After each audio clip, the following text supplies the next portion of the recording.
Alors, bonsoir à tous et merci d'être toujours aussi fidèles et nombreux. Ceux qui ne sont pas encore abonnés à la chaîne, ben, faites-le maintenant. Freedom News Network, c'est vraiment juste pour nous.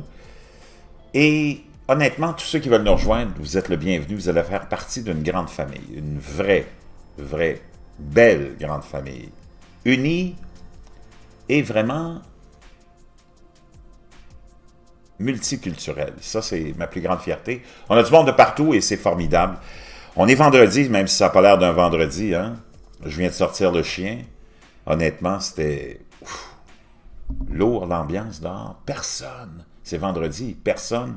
Il est 22h12 alors que ça devrait être grouillant d'activité.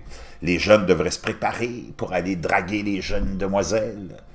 Les autres aller ou revenir du resto avec leur tendre épouse. Et plein d'autres activités le vendredi, franchement, hein, qui s'opèrent à cette heure-ci, mais là, ville fantôme. 22h13, heureux de vous retrouver, chers amis. Je voulais juste vous annoncer que j'étais pour commencer une nouvelle chronique. On va commencer dans quelques instants. Avant de la commencer, je vais vous partager un lien qui m'a été envoyé par un abonné que je considère assez important. Puis je vais vous commencer une nouvelle chronique où je vais vous rapporter les cas de rencontres de troisième type, de rencontres extraterrestres, les plus crédibles, les plus connus, et on sait que depuis des milliers d'années, l'humain regarde vers le ciel et a même probablement, et on vient probablement même de cette source-là, mais peu importe, on n'ira pas là pour l'instant, donc je vais vous ramener ces histoires-là, ces récits-là, qui pour la plupart, peut-être vous ne les connaissez pas, mais il y en a plein de récits super crédibles, souvent même impliquant des officiers de police. C'est le premier que je vais vous présenter. C'est un cas qui remonte à 1964 au Nouveau-Mexique.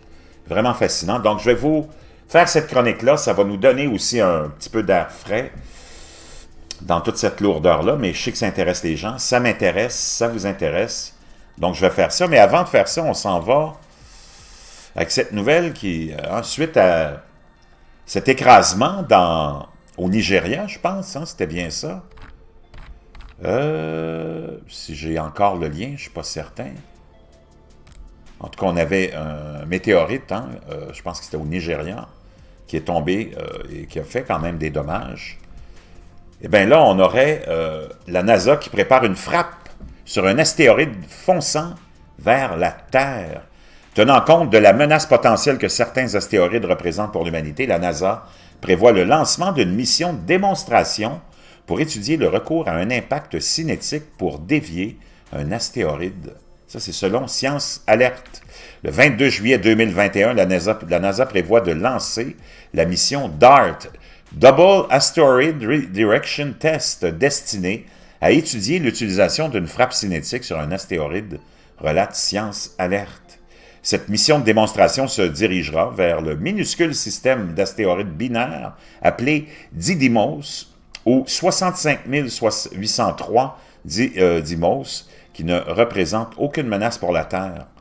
Le plus grand des deux, nommé Didymos A, mesure environ 780 mètres de diamètre, tandis que le plus petit, Didymos B, mesure seulement 160 mètres. Le DART ciblera Didymos B, donc le plus petit, dont la taille est typique pour les astéroïdes qui menacent la Terre. La mission atteindra son objectif le 22 septembre, lorsque l'astéroïde binaire se trouvera à moins de 11 millions de kilomètres de la Terre. Donc, intéressant, on verra bien ça. On va suivre ça, hein, j'imagine, d'un œil attentif. Donc, la NASA prépare une frappe sur un astéroïde fonçant vers la Terre. Mais en tout cas, celui-ci, ils ne l'ont pas vu venir. Je me rappelle exactement de vous avoir parlé de ça il y a 2 jours. Et je vais essayer de retrouver le lien. Et c'est ici. Et on était au Nigeria. Des experts soupçonnent l'impact d'un météore après qu'une explosion massive ait créé un cratère géant à Akur, au Nigeria, endommageant des dizaines de bâtiments. Donc, celui-là, ils ne l'ont pas vu venir. Je vous reviens avec ma chronique rencontre du troisième type.